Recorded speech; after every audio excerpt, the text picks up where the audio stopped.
Hey everybody, I'm Starbucks Gamer. Welcome back to Jak 3. As you can see, I started back at the last missions, and just to show a little cool minigame that you can find in the desert area. Now, I don't think it's marked.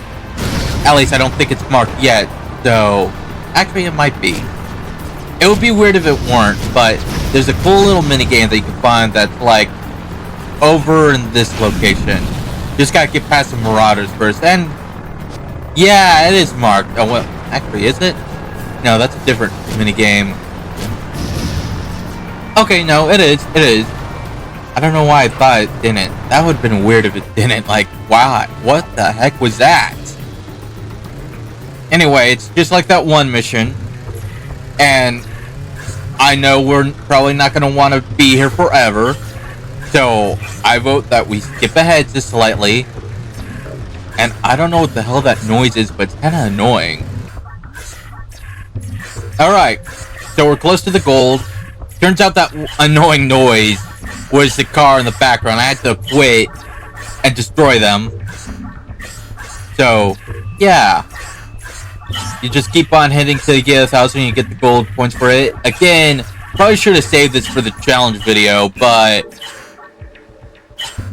this is one of my favorite minigames to play, so I thought, might as well just do it now.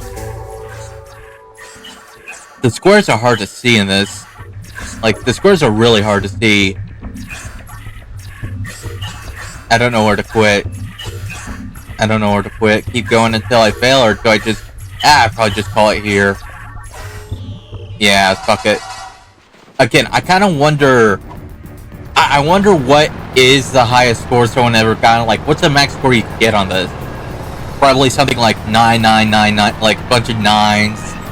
Probably. That's probably it. That feels appropriate.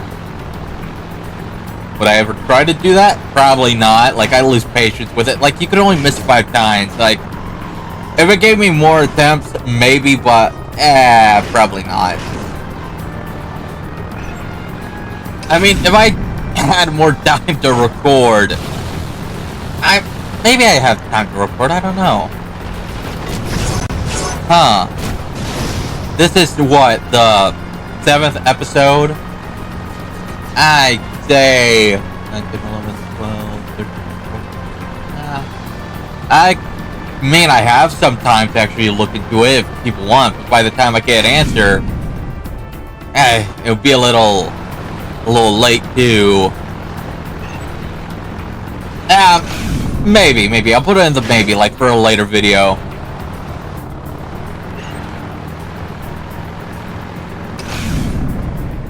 I think in total there are 3 missions at this temple area. And this is number 2. The third one's the best one because that's where we get the wing power up. The light wings or light flight is probably the best light power up because you can fly around. I mean, more of a glide than a flight, but you get what I mean. It's still cool. I think with this one,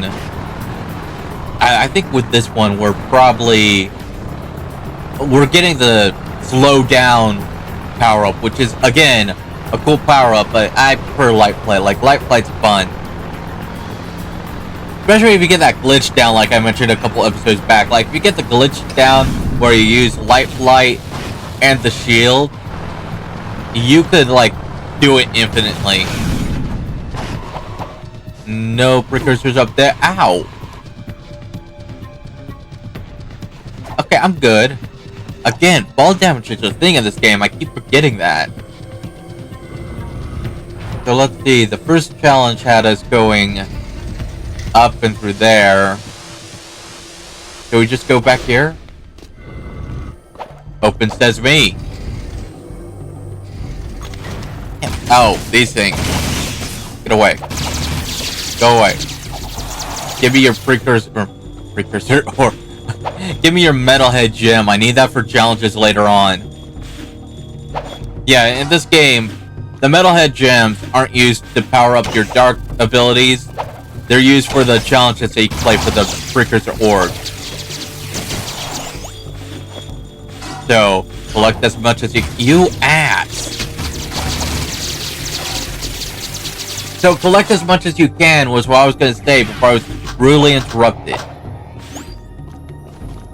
On the bright side, you can break crates and find a bunch of them. You don't have to just kill, you know, metalheads for it, especially if you can't find much of them.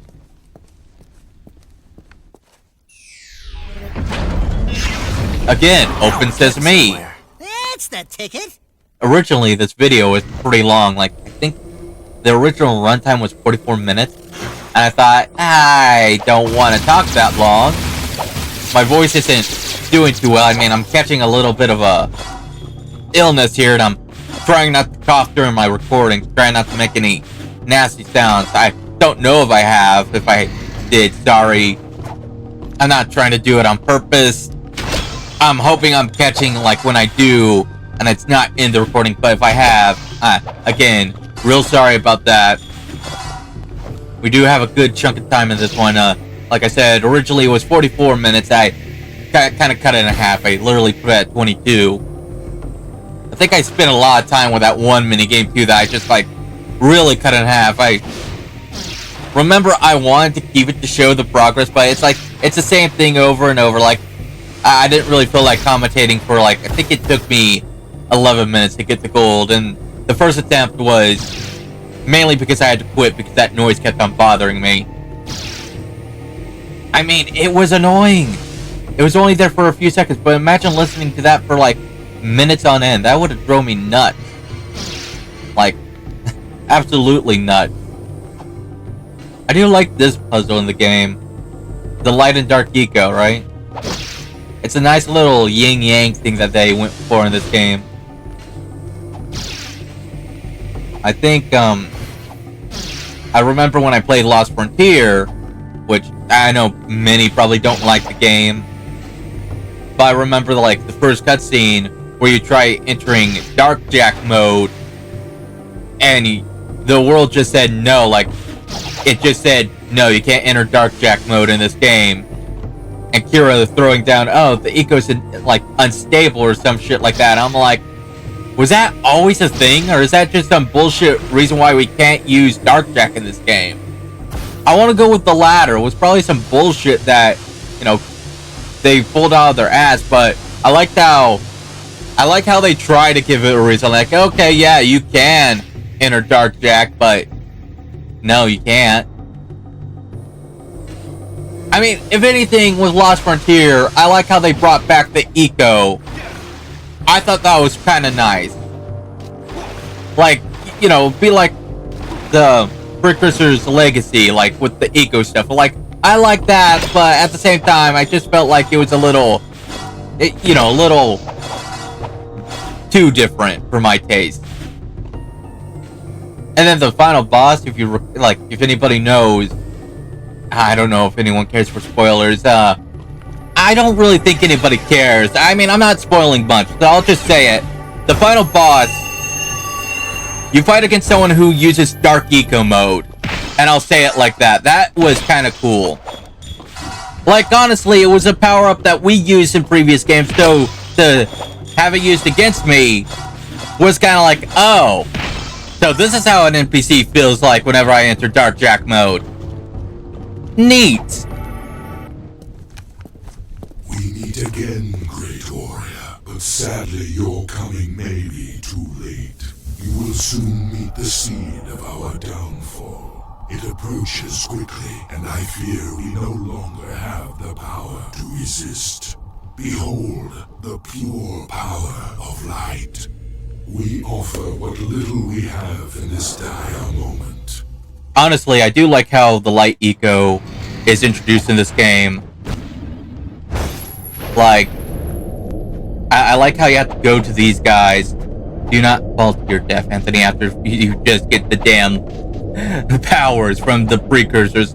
Imagine you're a precursor, and you give your chosen hero newfound power, and like 5 seconds later, not even 5 seconds later, because they, you know, slow down time, that they fell to their death because they miscalculated a jump. It's like, oh, that was our hero? That's who we chose to... That's who we chose to save the universe? That is our chosen hero, the one that fell to his death like a Nimrod. One of the other precursors is like, oh well, you know, he's not immune to gravity. We didn't give him the flying ability just yet, and even then, it's not even flight. It's more of a glide. And they're like, yeah, that's true. We technically can give him the ability to fly. We just gave him glide, which is weird. Oh shit. Whoops. I don't think that's killable. I think we survived that. Probably. Maybe. Possibly. Fuck. Like, just walk it off. It ain't a big deal. Third time's a charm. Stop making me look bad, Jack. God damn. Nice and easy. Nice and easy. Don't fuck up for a third time. Thank you. How embarrassing. The fucking precursors are just looking in disappointment. Reset time. Let them try again. We can't do that. You know that? Yes, we can. We're the precursors. We can do it. Oh, god damn it. He fell again. So, how many times are we going to watch him fail? He'll get sad. Was that sad enough? Yeah. Yeah. Next hero. Next hero, please. Somebody who's not bad at jumping. Someone who actually times their movement. Nice and easy. Nice and easy. Just keep going. Don't fail. Don't fall. I said third time's a charm. Technically, I died 3 times, so no more deaths, I say. Though I have a feeling I'm probably gonna die. The last one always got me, too, so... Ooh. Whoa, whoa, whoa. No death? No death? I redeem myself slightly? Huh. I remember as a kid, I tried to use a jetboard to glide past this. It did not end too well. It never ended too well. Huh. That went better than I thought.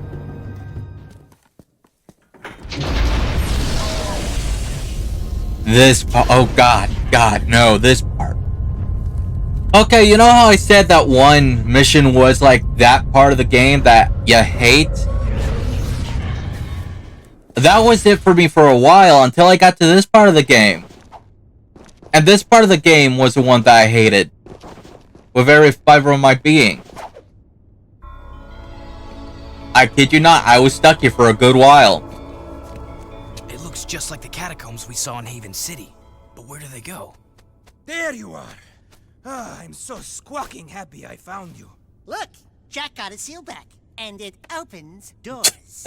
Onan says we must get back to Haven City. She says the catacombs are the key to the planet's very survival. You boys up for a little ride? No. I hate this car. I hate this vehicle. I hate this too. I'm having PTSD flashbacks from this one area alone. That's how bad it was. Dodge it. Dodge it. Shoot it. Fuck that thing up. Fuck you, little orb thing. And don't get me started on the holes. The kid me was not good at paying attention. So those holes catching me off guard killed me more times than I like to admit. I think we're good. We're almost there. I think.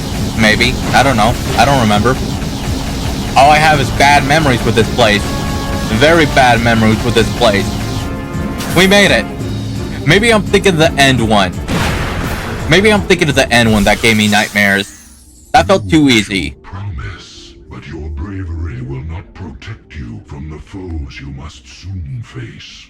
Use this light power to We just got a light power, though. It is what little we have left to offer. I mean, cool, but I felt like a little more pacing would have been nicer. Like, you get what I mean? Like, we just got the light reflex ability. Then we have the shield. It feels a little off.